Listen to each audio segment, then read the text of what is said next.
Okay, you ready? Let's do it.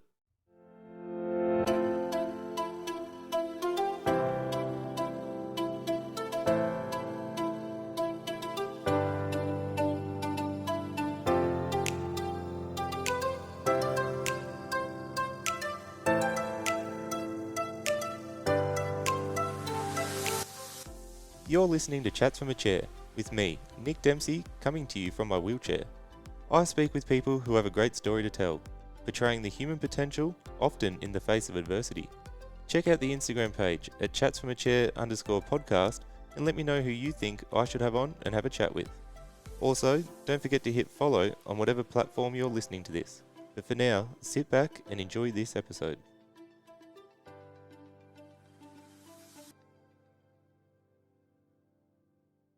Before we get into this episode, I do just want to give a warning that some of the topics we talk about can be triggering or confronting for some people. There is talk of suicide and mental health issues, so if this does raise any adverse feelings for you, there are services you can turn to, and one of them is Lifeline on 13 11 14. So please seek out those services if you need. Okay, Sean Phillip, founder of the Shaka Project. Mate, thanks for coming on and having a chat. Thank you, Nick. Really happy to be here, mate. First off, just give us a little bit of background on who you are. Where'd you grow up? Your family, siblings? Yeah, so I'm a Ballarat boy from down Victoria. I have one older brother, born and raised in Ballarat, which, if any of the listeners haven't been, it's the coldest place in Australia. It is freezing all year round. I've Yes. actually recently moved. Yeah, oh mate, it's unbelievable. I've recently moved down to Torquay, which is down near the coast, which is much nicer, a little bit sunnier, a little bit warmer. But yeah, originally from Ballarat, born and bred up there. And yeah, my background is I was a personal trainer for 14 years.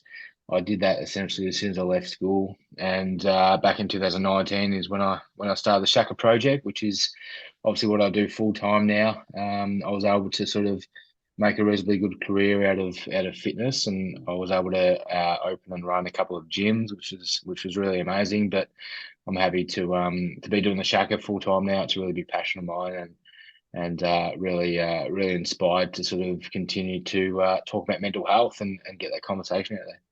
Yeah, it's awesome, mate. It's such an important message that I try to spread a lot more now since getting older and getting a bit more educated around the whole space. But before we get into all the Shaka project, I want to chat about that massively because I think it's awesome. But first off, so you grew up in Ballarat, obviously, and then you went through some hard times yourself. Can you tell us a little bit about that?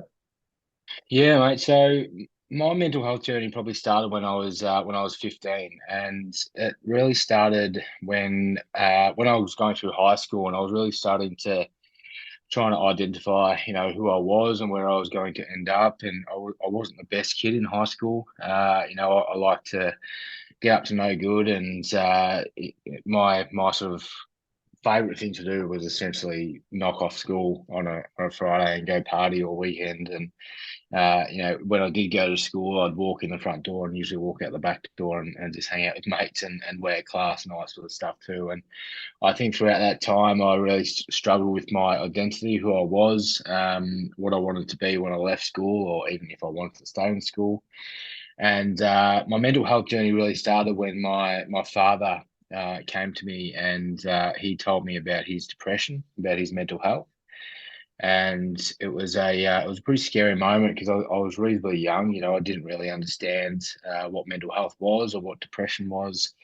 And he essentially said to me, he said, I've got this thing, it's called depression. It might be a really good day for me some days, and then some days I might be really, really sad and a bit distant. And it's not your fault. It's not your brother's fault. It's not your mum's fault.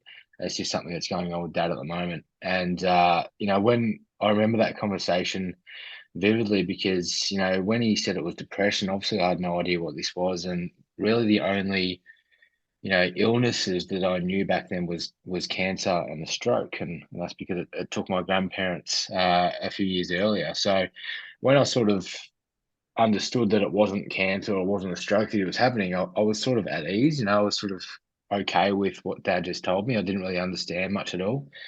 And it only took me until I started to sort of really experience these poor mental health days and experience depression and experience suicide ideation, where I started to understand a lot more about what mental health was. And, you know, I'm 30 now, and mental health has played a massive role in my life for 15 years. And throughout that 15 years, I've had, many suicide attempts. I've been hospitalized many times, and it's been a really tough journey for a lot of it. A lot of the times where I've, really questioned whether I wanted to be here, whether I wanted to live and go any further. And I'm very, very grateful to be able to turn what I've gone throughout my life into something that I can now, try and help others and inspire others to keep talking and seek support. Yeah, especially back then, 15 years ago, there would have been so much less education around it. I think even for your dad to come to you and admit and realize that he's got depression, that would have been he essentially way ahead of his time back then doing that, and that would have been Yeah, absolutely. Yeah, and I still to this day credit him. I'm so grateful and thankful that he's still with us, and he'd be the first person to say that he's had many attempts on his own life, and he still struggles to this day. We talk about it, at least once a week about what he's going through and how he is, and it scares the crap out of me, to be honest. Every week I'm worried about him, and as he's probably worried about me, but I'm so proud of the man he is, because he was able to be open with it, and he inspired a lot of what the Shaka Project is. He inspired me to, then go on and talk about my own mental health, and then when I started the project, I just, I thought, well, this is something that we need to get into schools, because when I was able to recognize my poor mental health when I was pretty young, but there's a lot of kids out there that are going through some poor mental health that aren't able to identify it. So he's been an absolute huge inspiration for me as a father, as a friend, to really, get that conversation started. And it was brave. It was so brave. 15 years ago, the conversation around mental health was non-existent, and people just didn't talk about it. Even 10 years ago, it wasn't existent. So it was a super brave thing to do, especially to your kids. I'm a father now, and I'm pretty open with my kids about my mental health, but it's a scary, scary thing to do, to essentially tell someone that, my daughter thinks that I'm the strongest, most capable man in the world. I'm a superhero, and to tell her that no, sometimes dad does cry, and sometimes dad does get upset. It's really hard to do, but I think it's a really important thing to do as well. And the fact that my dad was able to do that so young, I'm so grateful for him for that. Yeah, as you said, to be able to be vulnerable to someone that you also need to be so strong for, I imagine is a pretty confronting thing. But then in saying that, I guess being vulnerable is a part of being strong. So I guess those two things go hand in hand for sure. For But sure, yeah.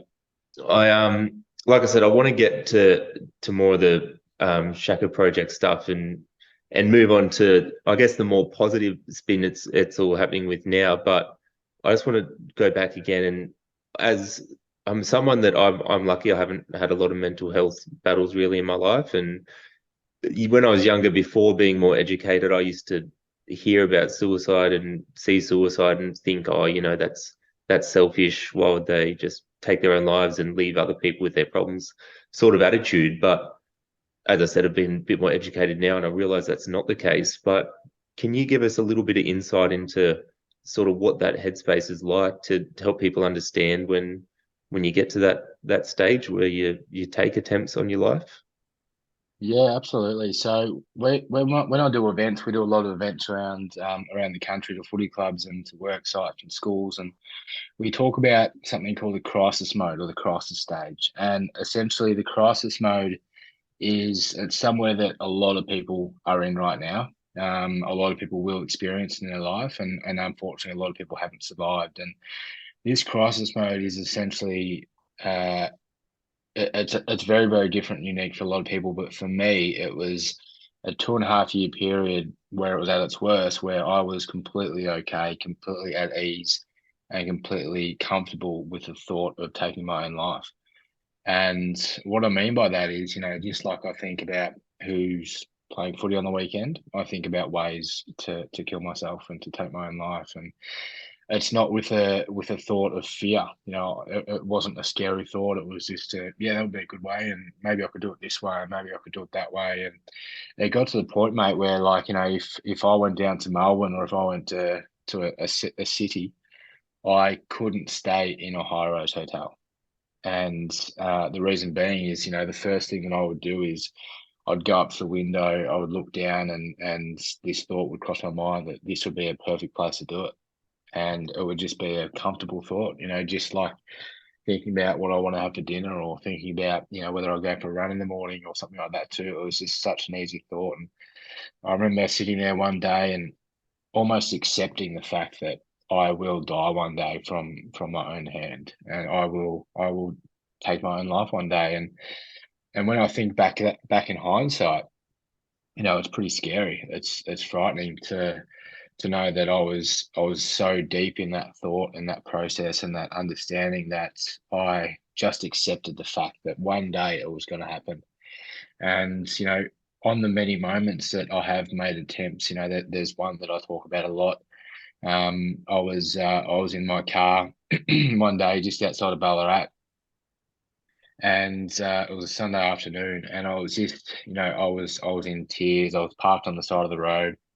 I was I was just in that mode where I was just like, I've had enough. I'm done. I was severely depressed. My social anxiety was to the roof. I didn't want to be alive anymore. I didn't want to be here anymore. And I remember sitting in the car and looking up at my windshield, and in front of me, about 50 meters, was a massive tree, and it was like tunnel vision. All I saw was this tree. It was the only thing I saw. And once again, that thought came over my mind that just said, "This would be perfect. This is, look, so easy. All you have to do is foot to the floor, hands on the steering wheel, go straight, and that's all over." And without any hesitation, without any thought, without any process, without any fear, I did that, exactly that. I grabbed both hands on the steering wheel, foot to the floor, got to about, it felt like I was going 120 k's an hour, mate. Like it was just so intense. And, it took about 5 seconds, and I just felt this massive smash, massive crash. The car, started to fly around everywhere. I felt branches, glass smashing. And I remember, first instinct was just to put the foot on the brake and open my eyes. And when I opened my eyes, all I could see was trees and shrubberies and branches. There was a branch through my windshield and the first thing I thought, mate, honestly, was, what the fuck is wrong with me? And it wasn't a thought of, why did you do this? It was a thought of, how did you fuck this up? All you had to do, Sean, was just go forward. All you had to do is just put your hands on the steering wheel and go forward. Why are you still here? And I was so angry at myself, not for doing it. I was so angry at myself for the fact that it didn't work. And I remember sitting there with all these emotions going through my mind, and just petrified and screaming and just yelling at myself. And it took about 10, 15 minutes to sort of work up the courage to get out of the car. And I remember walking around the back of the car again, screaming in hysterics and just questioning, what did this happen? Why haven't I done this? Why couldn't this work? And I remember behind my car, I saw an oil ditch that had been created maybe a day before, maybe a week before. There was a bit of forward drive there, and I quickly worked out that my left tire had hit this ditch and knocked me out of the way of the tree by a mil, a couple of mils. And when I saw that again, you would think the emotion would be, oh my God, what a miracle. But I was furious. I was so angry. I just thought, what the fuck? Like, I can't even do this. And, it took me a long time to realize that might mean something. And that might be, I'm not a man of faith whatsoever, but that might be some sort of message that I've got something else to go on in life, and do something great and do something that I can actually make an impact. And that was a really big moment for me to go and seek support and try and change my life and try and make an impact, not only in my life, but make a future. You know, I saw that and just thought there's got to be a reason. There's got to be a reason that just happened. It wouldn't happen again. You know, if we lines up again today, there's no way it would happen. I just fly straight over it. And I haven't been so lucky ever since. So that was one big scary moment for me. And you know, that crisis mode and that crisis stage that we talk about, that was probably 11 years ago now. And unfortunately, I have been in that mode again.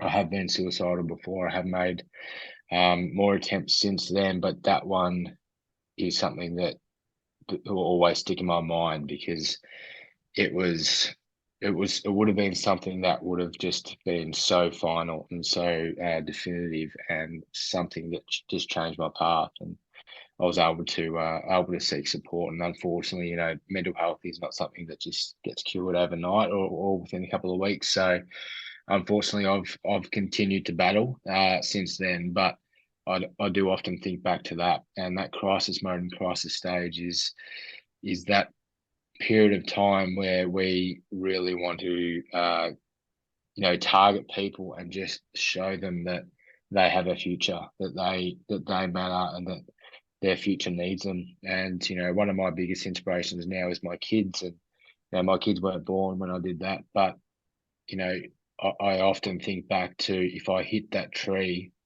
my daughter would never be in the world and she would never be able to make a positive impact on everyone else like she does now. You know, she makes people laugh every day. And I just think that's why I hit the tree. Oh, that's why I missed the tree, sorry. And that's why I hit that ditch.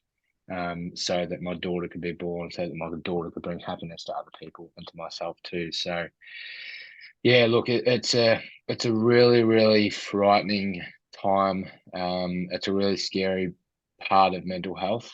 And unfortunately, you know, we lose so many people. We lose so many people in that moment. And it's tough, man. It's really hard to see the statistics here in Australia and beyond. And it's our biggest killer here in Australia. And you know, that's what really pushes me every single day to sort of continue doing stuff with the Shaka Project to try and create this change. Yeah, man. I mean, obviously, to be able to come and like share that openly as you do, I have no doubts making a massive difference in itself. And just being able to create that awareness, like as I said myself, not having experienced something like that myself, I have had people in my life that are males take their own life and just sort of get an understanding. Like I'd never heard of that crisis mode before tonight. And so, I mean, there's obviously still a lot of education to go around it. So I think what you're doing is making a massive difference. But as you said, to look back on that moment now and being able to say, you know, there's, as you said, a reason you hit that oil patch in that ditch, and you've gone on to obviously take that moment. And even though you said, as you said, you've struggled since then, but to be able to go on and use that moment to develop things such as the Shaka projects. Tell us, I guess you touched on a little bit, but what were the first stages of that? How did that fully come about?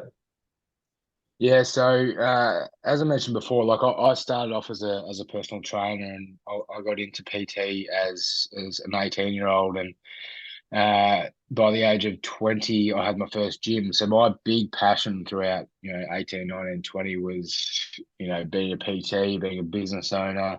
I was very much business focused. I was really, really fortunate in that, and I was able to open a couple of gyms by the age of 25.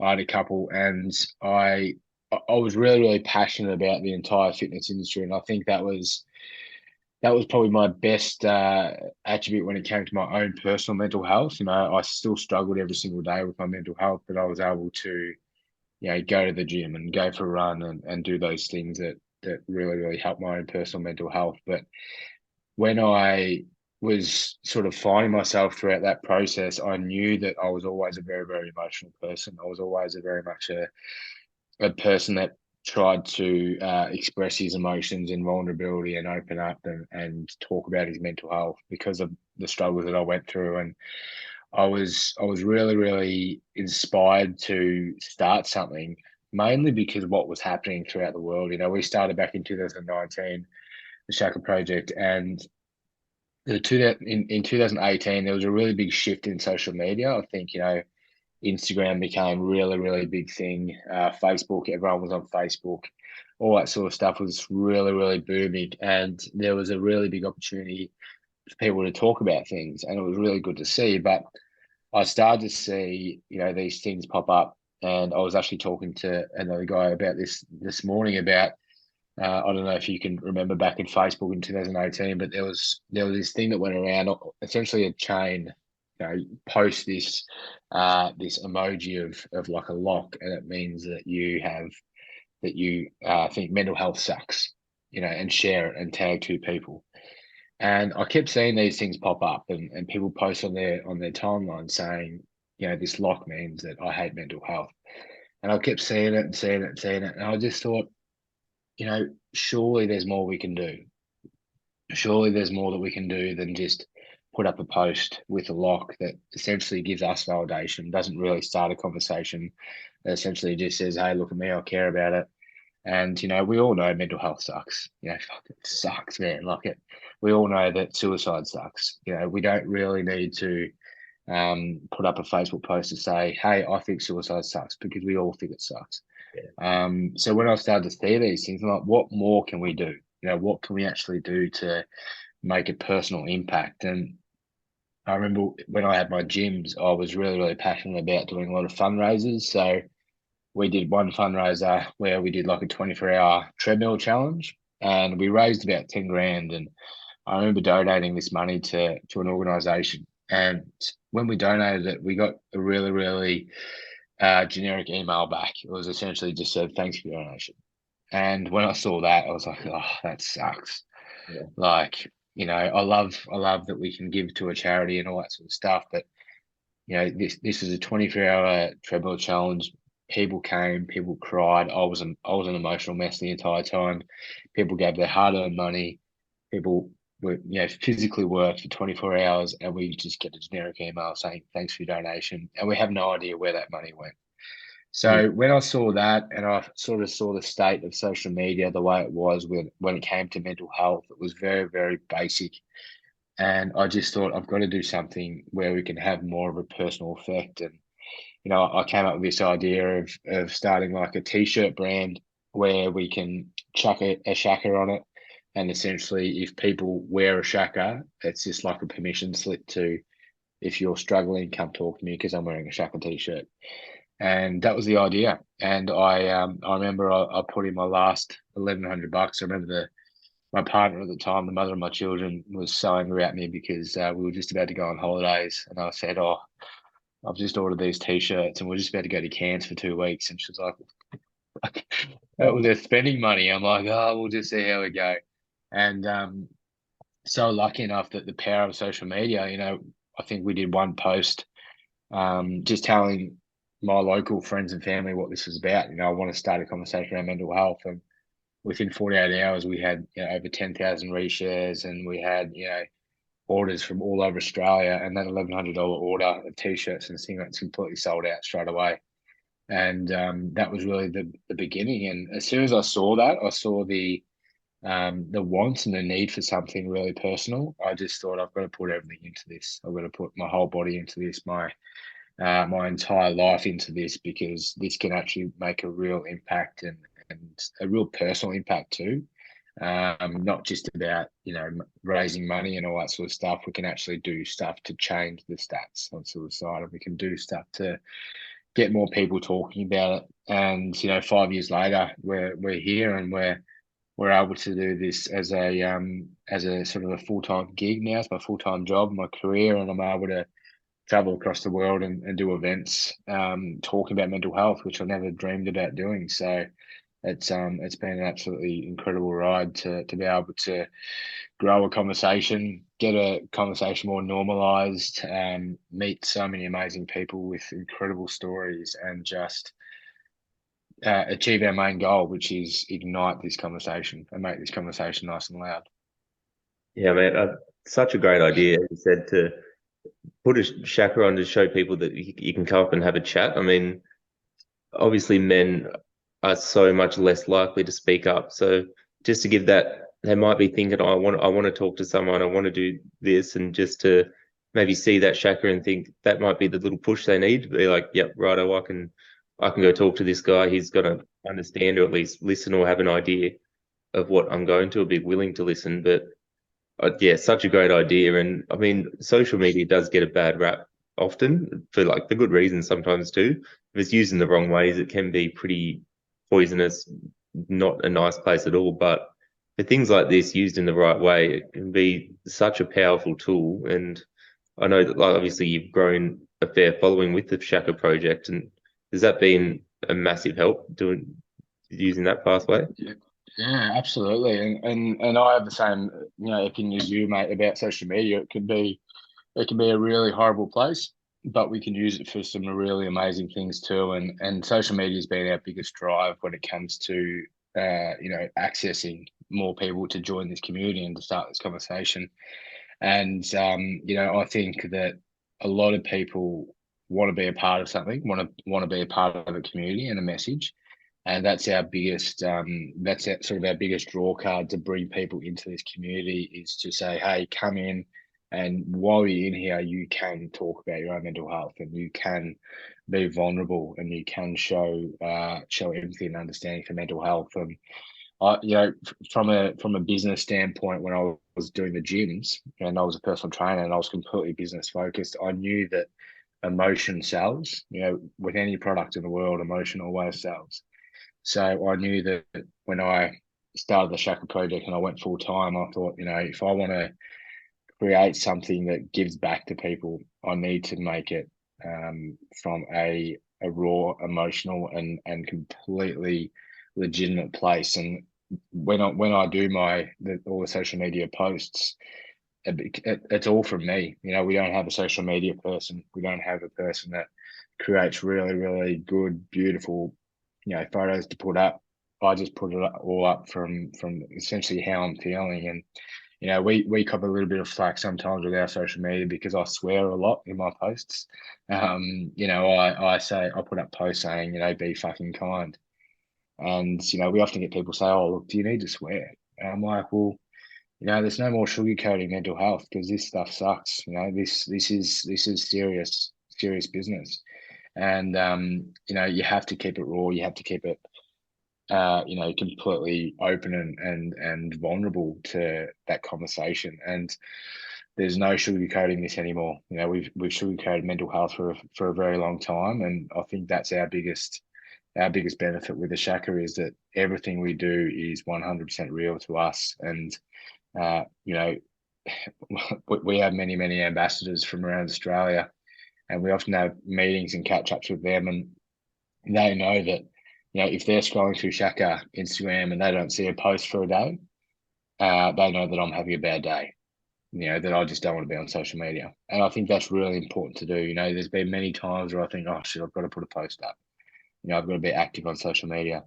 But at the end of the day, if I'm having a bad day mentally, I turn off the phone, I turn off my emails, I don't go on social media, and I just have to do that. That's for my own personal mental health. And a lot of the ambassadors on those days where I don't post, they reach out to me and say, "Hey, haven't seen a post up. Are you okay?"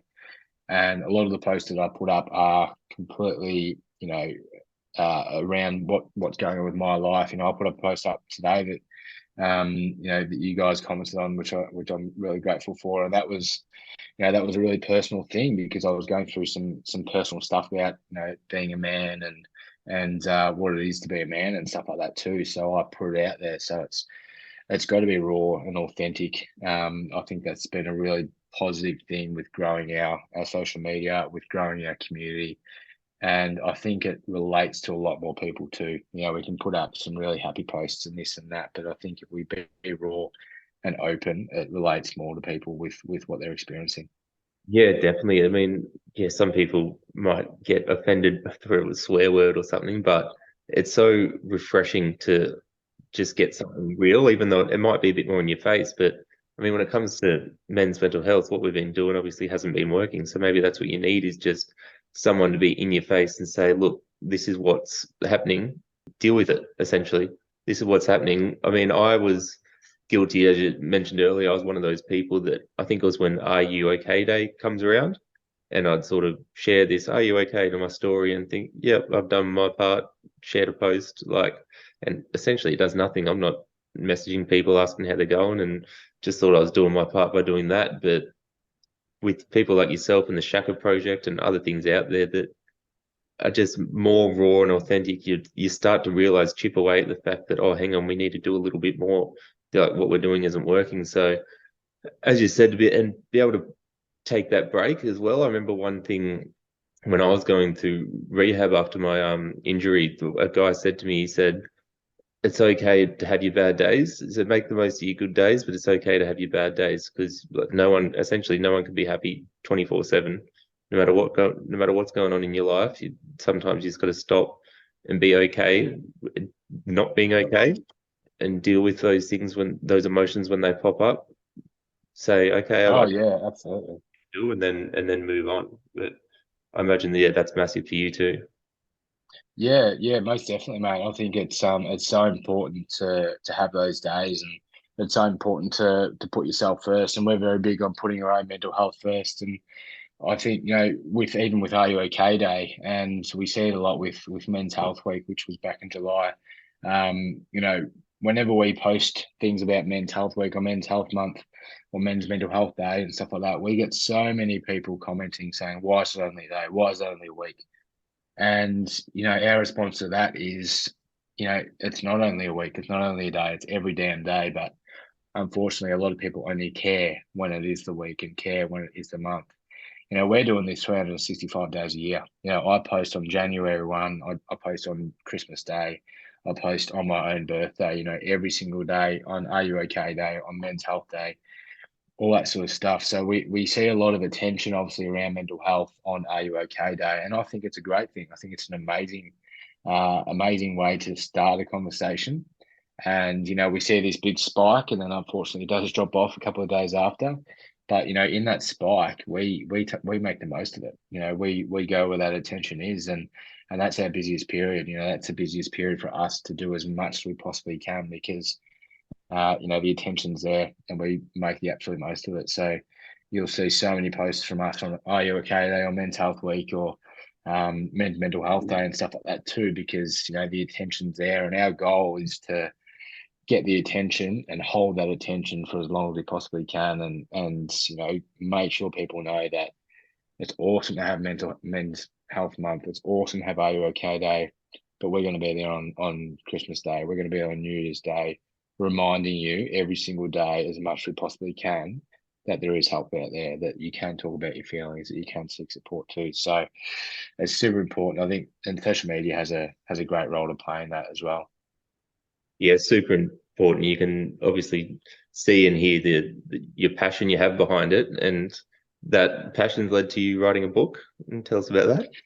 Yeah, it has. Yeah, yeah. My little girl is very chuffed. So she inspires me every day, mate. She's my best friend, and she she has this incredible gift just to make everyone smile and laugh, and make everyone happy around her. And I've always wanted to be a writer. I've always wanted to write something where I put my name on.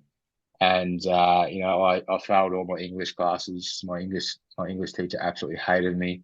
And I always told myself there's no way that you'd be able to write a book. And I just thought, well, I don't want to write a big novel. I don't want to write something that's fiction. I want to write something that my daughter can take with her for the rest of her life, and it can give her the message every single day too. So I thought, all right, let's incorporate, a little bit of mental health with my gorgeous daughter. So I created Riley's Balloons, and very, very simple children's book that just tells the story of a little rabbit that goes to the forest and talks about her feelings and tries to understand her feelings. I suppose it's a bit of a metaphor for my own life. I went through all those forests trying to understand the feelings, and I think it's probably going to be a metaphor for her life as well. As she's only 5 now, but as she goes older and as she goes through life, and she'll go through that forest of different feelings, and she'll experience those different emotions. So if she can have a book there with her name on it, and she's trying to get the royalties of it too, then she can try and understand a little bit further too. So that's been a really, really cool thing to do this year. I've really loved that. Yeah, that's been awesome. She'll take you for everything you've got, I reckon, when she's a Oh bit yeah, God yeah. Yeah, she's made me sign a contract to give it all when she's 18. So pushed on. she loves it. Pushed on. Yeah, that would have been awesome is to use again your experience, probably in a different way. As you said, something you weren't really expecting to do, but I suppose that's a whole generation now that'll grow up with something like that and a lot more education around the whole system. It must make you really proud to play a role in that. Yeah, absolutely. I think there's been a big shift in the last couple of years of people trying to be a little bit more open with, especially with children when it comes to feelings and emotions and mental health. And, again, 10 years ago, you couldn't write a book about feelings and emotions. 15 years ago, absolutely not. 20 years ago, you'd be laughed out of the room. So it's been a really positive change just to be able to have the chance to do it, just to be able to do something like that. So that's been a really, really positive change, just to, be able to almost have permission to start talking to our kids about this, because I was lucky enough that my father was open with me, Yeah. and I consider myself one of the lucky ones. So hopefully we're able to, over the next generation, make that change and have our kids tell their kids. And this stigma around mental health that started, 200, 300, 400 years ago, that we can't talk about it, and that men especially can't talk about our feelings and seek support. Hopefully, when I'm dead and buried, that stigma has completely shifted, and we can talk about this mental health. And especially our men. I've got a 9-year-old stepson, and it scares me, man. It scares me from him going to school. He'll be in high school in 3 years, and it's petrifying that he's going to go through life and experience those things that I experienced. And so, I'm really trying to make sure that he knows that when he experiences those things, that it's okay to come to us, and it's okay, even though he's a boy, that he can cry and that he can get upset about things and he can express those emotions too. And I think there's been that change, and it's a really positive change. There's still a lot of work to do, when it comes to this space, but there's been a definite shift for sure. As you said, you were lucky enough to have your old man be able to be open to you. So now I guess to use that experience and be able to pass it down to the next generation. Now, obviously, he's gonna make a big change. But also, so what's next for you then? Book's done, Shaka Project's going. What's next on the horizon? Yeah, just keep growing the Shaka, mate. That's our big goal, is just to continue to grow our community. And we're lucky enough to sort of, we're going over to New Zealand in October for our first international event, which will be absolutely incredible, and super excited for that. But our main goal is just to continue to grow this community. And we started, with selling a couple of t-shirts and just get that message out there, and we've quickly turned into an organisation that does events for hundreds of people, and for big workplaces and schools and footy clubs. And I really want to be able to just get to as many people as we possibly can, and get more people talking about mental health and trying to understand mental health. As you mentioned at the start, mate, you probably, you've been educated on a few things, and that's a really common thing. A lot of people don't like to talk about mental health because they just don't understand it to the level that a lot of other people do. And it's completely normal. It's such a common thing that people think, oh, they don't care, they don't care. It's not that they don't care; it's that they don't understand. And Mm. it's a completely open, common thing that my own mother. My mother's been through my own mental health struggles, my father's mental health struggles, and she'll be the first one to admit that she doesn't understand it. Yeah, She hasn't really been through a lot of mental health adversity. She's seen a lot through myself and through my father, but herself, she's very much you'll be right, just do this and you'll be right and you'll be fine. Just chip her up and all that sort of stuff too. And she does a lot to try and understand, but it's very hard for people. And if we can make that a little bit easier for people to try and understand, then we can open up some really good dialogue about mental health, and hopefully we can save people. And that's our main goal, is just to change these stats in Australia and beyond. The suicide stats here are just frightening. They're getting worse. So if we can try and change that as much as we possibly can, then that's our big goal. Oh yeah, have no doubt you guys are making a massive difference, mate. Yeah, no doubt about that at all. But if there is someone listening to this that is going through a battle of their own, what would be a message you have for them? Yeah, I think it's super important to, firstly understand that you have to be first. You have to put yourself first. We get this sort of question a lot about if someone in my life is struggling, what do I do? And the first thing we say is you look after yourself, not them. And that's such a vital and important thing to do, that you must put yourself first. And if you are struggling, you need to understand that it's okay to go through whatever you're experiencing. It's okay to experience, whether you think it's insignificant or too small or not important enough. Whatever it is important enough. And I think if we got 1,000 people in a room and asked them all to close their eyes and think about one thing that was stressing them out, I guarantee that every single person in the room would say, "Oh yeah, but it's not important enough. Hmm. But it's just small. Like it'll be fine." But that's the mindset we need to change, because that's the mindset that gets people into real trouble. That's the accepting. Yeah, I've got that, but someone else has got it worse. Hmm. Whatever you're experiencing, it matters. Whatever poor mental health you're experiencing, it absolutely matters. And I think that's really important to recognize, and to recognize that, we wake up every single day and it might be a good day, it might be a bad day, it might be a really bad day. And I think it's important to recognize that the only way that we can navigate our own personal mental health is by doing just that, is looking after ourselves first, looking after ourselves most, loving ourselves the most, and really trying to navigate what works. There's unfortunately there's no magic pill, there's no magic word, there's no magic doctor that will fix everything. I've been seeing my psychiatrist for around 7 years now, and it's amazing. I love it. But I've still got issues. I've still got things that I need to work through, and I think that's another important thing that we need to recognise, that that's not going to happen overnight. It's not going to happen just by doing this or just by doing that. It's a very, very long process, and I think if we accept that, we understand that, then we can start to make progress. Because some people think that, all right, if I do this, I'll be fine. But unfortunately, it takes a lot more. It takes a lot longer. And if we just celebrate those little wins, back when I was in that crisis mode, mate, if I had 2 days in a row that were good days, that was a big win. If I had a couple of hours where I was happy, that was a big win. And progressively that got to, all right, I've had a really good week, awesome win. I've had a really good month, awesome win. And now, it's been 7, 8 months since I've been in that crisis mode, and that's a huge win for me.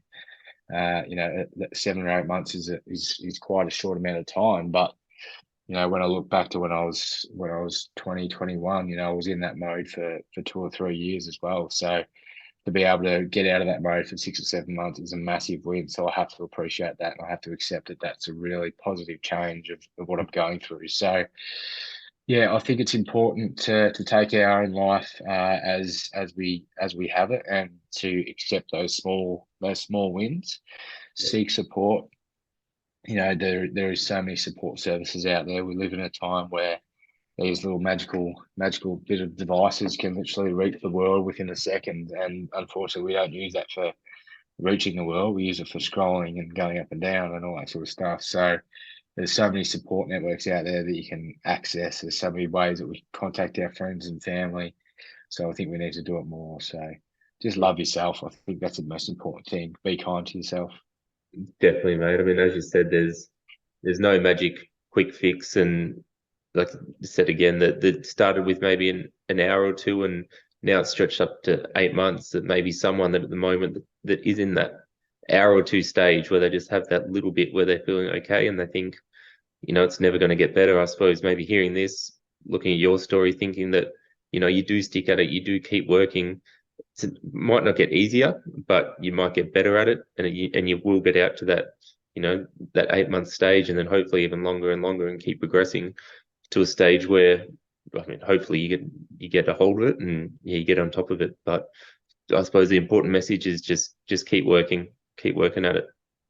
Yeah, keep working at it, and surround yourself with people who are good for your mental health. Surround yourself with things that you love to do. Do what you love. I think that's a really big thing. I've got so many mates of mine that are stuck in jobs they hate, are stuck in positions that they hate, and it's hard to see as a friend because you know that they're really really battling through to do stuff because they're just in this cycle of have to do this, have to do that, and a really important part of living your own life is doing just that, is living your own life and doing what makes you happy as well. So whatever it is, whoever you want to be, wherever you want to be, whatever you want to do, just do that more often. Love yourself, pat yourself on the back as much as you possibly can. And I think that's a really good start to just making that small change and starting to notice those positive days as well. What if I so I'm again still a little bit guilty of not reaching out to my mates enough, or if they do, then I'm suppose the type that wants to fix things, that wants to do that. If you have a mate that might be struggling, or if they do reach out to you, what would you say is the best way to go about it? Yeah, so again, a really common question, and the first thing that we say is validation is key, and what I mean by that is, if I had a mate come to me and say, Sean, I've just broken up with my girlfriend, and I'm sick and tired of work, I can't work there anymore. Now, if I turned around and said, mate, there's plenty more fish in the sea, jump on Tinder, heaps of stuff on there, and you make a shitload of money, so what are you complaining about? So Yeah. if I said that to him straight away, I'm devalidating that person's mental health. Straight away, I'm giving them the message that their shit doesn't matter. So validation is the most important thing when it comes to when we're talking to someone about their mental health. So if I turn around and said, "Hey, look, breakups suck. They really do. We've all been through them. They really, really hurt." And then I said, "All right, what can you do about work? Can you talk to a manager? What is it about work that's upsetting you?" Straight away we're telling that friend that, all right, what I'm experiencing does matter. What I'm experiencing does have validation that I can talk about it, and allows them to feel a lot more comfortable to talk about it, to open up about it, to talk more about it as well. So that's essentially the most important thing. And a lot of people, as you just said, Nick, about fixing it. Fixing it isn't always the answer. My mum's exactly the same. If I go to my mum and say, no, I'm really stressed about this. I'm going through some poor mental health days because of all these things. My mum will just give me a list, right? Do this, do this, do this, do this, do this. And I'm just like, I don't need you to fix it. I just I just want you to listen. And again, that's just her processes because she doesn't understand to that level. That's her processes. Now, my father, on the other hand, I remember an amazing moment with my dad. It was only about 9 months ago, and I was going through some really, really bad mental health. And I remember talking to him, and I sent him this really, really long message about what was going on and what I was experiencing and what I was feeling. And he sent back 3 words. That's all he said. And all he said was, I get it. That's it. I get it. That's all the message said. And when I saw that, I completely broke down because I thought, finally, finally someone gets it. Finally, someone understands, and all these things I'm thinking, they actually are valid. They actually are a valid emotion to be feeling. And those 3 words, mate, they were able to sort of give me a sigh of relief that I'm not losing it. I'm not going crazy. I can have this conversation. I can talk to someone. This is a valid emotion to talk about. And that was a beautiful moment. Yeah, that was something that I will cherish forever, just him saying that. So I think that's really important that when you're talking to someone that is experiencing some poor mental health, validation first up, and don't try and fix it. Just be there. Just be there to listen. Be an ear. Understand as much as you possibly can, but also don't beat yourself up for not understanding. A lot of people's mental health is very, very unique. So if I've got a perfect relationship and my mate's coming to me about relationship problems, I might not understand what is actually going on. But if I sit there and just try and understand as much as I possibly can and let them speak about it, that's the most amazing thing we can do. we've all got two ears and one heart, and I think we can use it to our advantage and to help our mates for sure. Yeah, I think that's such an important message, mate. And I'm sure people, as I said, like myself and lots of other people that know people that are struggling, is just such an awesome place to be. And all those people wearing the Shaka shirts that would have that same approach now, I'm sure, from you spreading your message. So there'll be a much more accepting place in the world, and especially around Australia. And as you said, you're now stretching international, so plenty more people to impact in a positive way, which is awesome. But last question I got for you, mate, is something I ask everyone: is what's something in your life that you are most proud of in yourself, that not that made other people proud or anything like that, but what's something that you think back on and that you're really proud of? Mate, just the fact that I'm here, that's essentially. I've got this little saying that I say to myself. I'm actually getting it tattooed on myself next week. So I say this a fair bit. Even when I'm at the gym, when I'm on a grueling run, when I'm just battling through something. And the saying is, you've been through hell, this ain't it. And Yeah, when I think about that, when I'm in the gym and I'm really, really, hurting and just want to drop those weights, or if I'm going for a run, I've got 1K left and I'm absolutely, knackered. I just think, you've been through hell. This is not it. This is not it. You've been through the stages where you look death in the eye and you wanted to be, you didn't want to be alive anymore. And it can be really, really scary to think back to those moments, but whenever I'm with my daughter, when I'm with my kids, my friends, and my family, everything that I've sort of gone through and experienced, just it comes full circle into perspective. And personally, I'm so proud that I'm still here. I'm proud, but I'm also very, very vigilant because I know that those moments that I've had, they're definitely not going to go away. I know that my mental health is going to be with me for the rest of my life. Um, if I'm being honest, I didn't think I'd make 30. I didn't think I'd make 25, and I'm super proud that I'm still here. I'm doing my best. I'm not a perfect person by any stretch, but I'm doing the best I possibly can. And if I if I did wake up tomorrow, I'd be proud of the fact that I made it this far. And I think that has a lot to do with mental health too. And this is something I say about my father as well. And it probably sounds very, very, very morbid, but if I found out this week that my father had taken his life, obviously I'd be devastated, mate. It'd be absolutely devastated, but I would be so proud. I'd be so proud that he made it to 63. Um, I would be just so grateful that he got through all that shit, that he battled as hard as he possibly could. And I think it's, if you're in a boxing match and you go 10 rounds, but you lose, fuck, you still went 10 rounds. You went through that 10 rounds, and that's the way I sort of think about it sometimes. And when I'm going through that stuff, I just think, you've been through hell, this ain't it. Just keep going. And unfortunately, I'll probably be in those. I'll have moments like that again, but I know that I've made it through before, and I can continue to make it through. So yeah. No, I mean that's definitely something you should be incredibly proud of, and hopefully continue to be proud of for a long time yet. But if people do want to check out the Shaka Project, what's the best way to get on board?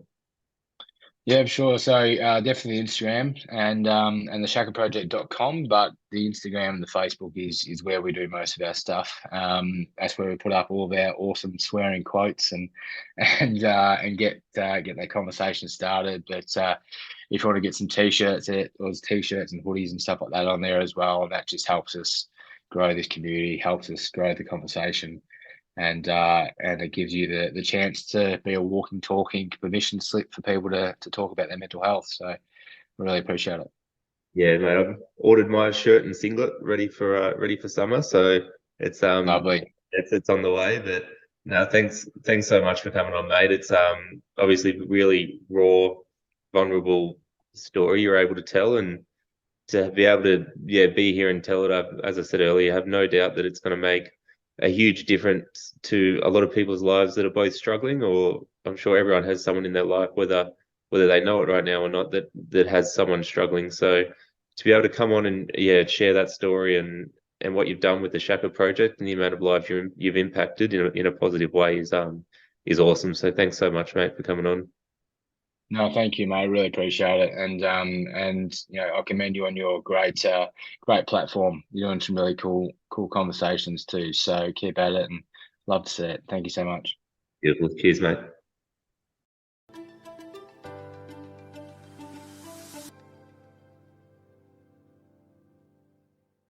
Well, there we go. That was founder of the Shaka Project, Sean Phillip, giving us a very raw and emotional recount of his battles with mental health and the work that they're doing at the Shaka Project. Him with his help that he's got along the way, the massive difference they're making to men's mental health, and as he touched on and we spoke about, I'm sure it's making a massive difference. And hopefully, if you are someone that is struggling at the moment, or if you do know someone going through a tough time, that you're able to take some of the tools, techniques, and anything he may said and may have resonated with you and can apply them to your own life. And I think another massive thing to take from that chat is about the validity of different feelings. That just because you may think something's been insignificant compared to someone else doesn't mean that it's not valid or that it's not okay to feel something about. If this has raised any issues for you and given you any adverse feelings, there are different services out there you can contact, and Lifeline is one of those on 13 11 14. So please reach out to them if you need, and check in on each other, and remember that it ain't weak to speak. I will tag the Shaka Project on the Chats from a Chair Instagram, and please check them out. Grab some merch and rock the Shaka. That give people the push they need to come up and have a chat with you. And please remember to be open and vulnerable with each other. But that's it for this episode. Come back next time with another amazing guest. Thanks.